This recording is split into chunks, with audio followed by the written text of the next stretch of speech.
प्रिय विद्यार्थियों, आज अपन खुली अर्थव्यवस्था के अंतर्गत आय के वृत्ताकार प्रवाह का अध्ययन करेंगे। पिछली क्लास में अपन ने बंद अर्थव्यवस्था के अंतर्गत किया था और बंद अर्थव्यवस्था का मतलब होता है कि जिसका विदेशों से कोई आर्थिक लेन देन नहीं होता है। उसमें अपन ने आय के वृत्ताकार प्रवाह का अध्ययन किया और आज अपन खुली अर्थव्यवस्था को लेकर के आय के वृत्ताकार प्रवाह पर चर्चा करेंगे। देखिए, खुली अर्थव्यवस्था का मतलब उस अर्थव्यवस्था से है जिसकी आर्थिक गतिविधियां केवल देश की राजनीतिक सीमाओं तक ही सीमित न होकर अंतर्राष्ट्रीय क्षेत्रों में फैली हुई होती हैं। अर्थात ऐसी अर्थव्यवस्था जिसका विदेशों से लेन देन होते हैं उसको खुली अर्थव्यवस्था के नाम से जाना जाता है। तो एक खुली अर्थव्यवस्था के अंतर्गत आय प्रवाह के 5 प्रमुख स्तंभ हो जाते हैं। बंद अर्थव्यवस्था में 4 प्रमुख स्तंभ थे, जिसमें परिवार, व्यावसायिक फर्में, सरकार और पूंजी बाजार। यहाँ पर एक खुली जो अर्थव्यवस्था है उसमें आय प्रवाह के 5 प्रमुख स्तंभ हो जाते हैं। पहला परिवार, दूसरा व्यावसायिक फर्में, तीसरा सरकार, चौथा पूंजी बाजार और पांचवा शेष संसार यानी कि विश्व। और शेष संसार में यानी कि इसमें विदेशी व्यापार को शामिल करते हैं, जिससे यहाँ आय प्रवाह के 5 प्रमुख घटक हैं। इस खुली अर्थव्यवस्था में आय प्रवाह में एक अतिरिक्त क्षेत्र विदेशी व्यापार जुड़ जाता है। शेष विश्व से व्यापारिक संबंध जुड़ जाने से वस्तु और सेवाओं के आयातों के भुगतान के लिए आय का प्रवाह फर्मों से शेष संसार की ओर होता है और वस्तु और सेवाओं के विदेशों में निर्यातों के भुगतान के लिए रूप में आगम प्राप्त होती है, आय प्राप्त होती है। इसके अतिरिक्त सरकार द्वारा अंतर्राष्ट्रीय ऋण लिए जाते हैं और अंतर्राष्ट्रीय ऋण दिए जाते हैं। विदेशों से लिए गए अंतर्राष्ट्रीय ऋण शेष विश्व से राज्य की ओर आय के अंतः प्रवाह को बताते हैं, प्रदर्शित करते हैं, जबकि दिए गए अंतर्राष्ट्रीय ऋण राज्य की ओर से शेष संसार की और आय के उत प्रभाव को व्यक्त करते हैं। जब आयातों का मूल्य निर्यातों के मूल्य के बराबर हो, जब आयातों का मूल्य निर्यातों के मूल्य के बराबर हो, अर्थव्यवस्था में संतुलन होता है। लेकिन यदि आयात निर्यात से अधिक हो तो भुगतान संतुलन प्रतिकूल होगा और यदि आयात निर्यात से कम हो तो भुगतान संतुलन देश के अनुकूल होता है।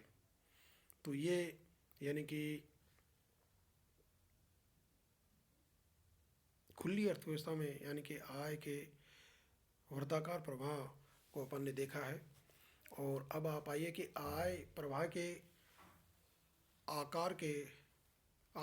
आकार के प्रमुख निर्धारक तत्व या घटक, जिसमें देखिए आय प्रवाह को बढ़ाने वाले तत्व यानी कि आय प्रवाह के आकार को प्रभावित करने वाले तत्व कह दीजिए या घटक कह दीजिए, जिसमें यानी कि इसको अपन ने 2 भागों में बांट दिया है।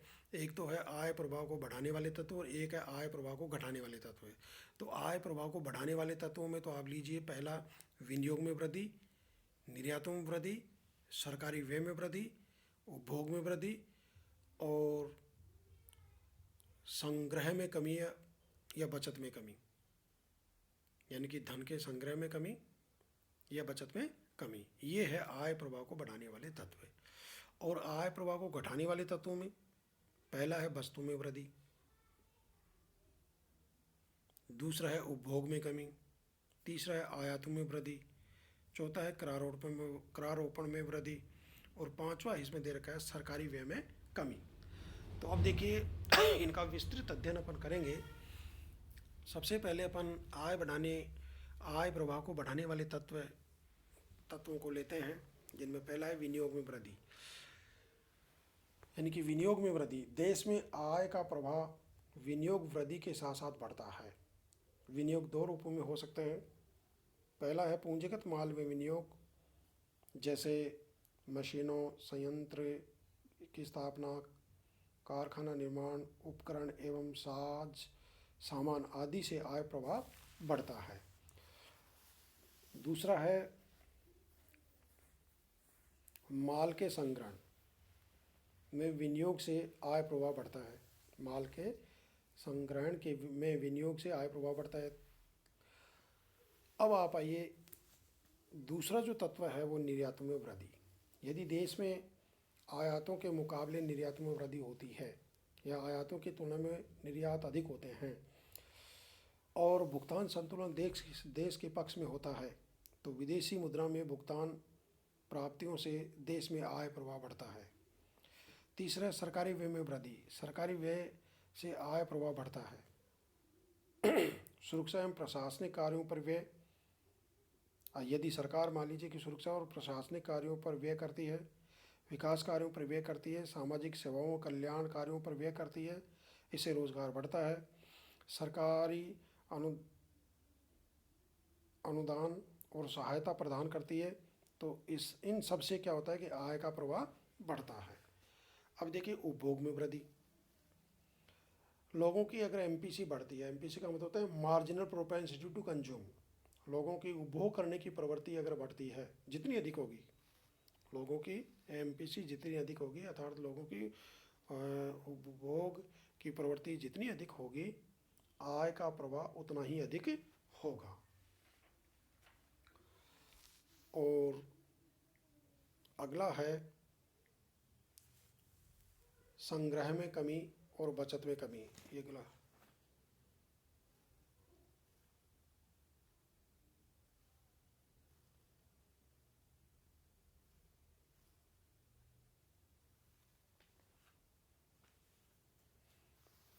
हाँ ठीक है, संग्रह में कमी और बचत में कमी। यदि अर्थव्यवस्था में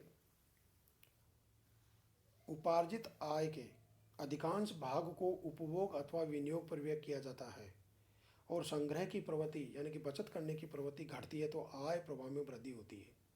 यानी कि यदि अर्थव्यवस्था में जो कमाई की हुई आय का अधिकांश भाग उपभोग पर अथवा विनियोग पर व्यय किया जाता है और साथ ही बचत करने की प्रवृत्ति घटती है, तो आय प्रवाह में वृद्धि होती है। यानी कि जो बचत की जाती है, जो राशि बचाया जाता है, उसको अगर विनियोग में लगाया जाता है, तो इसका मतलब हो गया कि आय प्रवाह में वृद्धि होगी।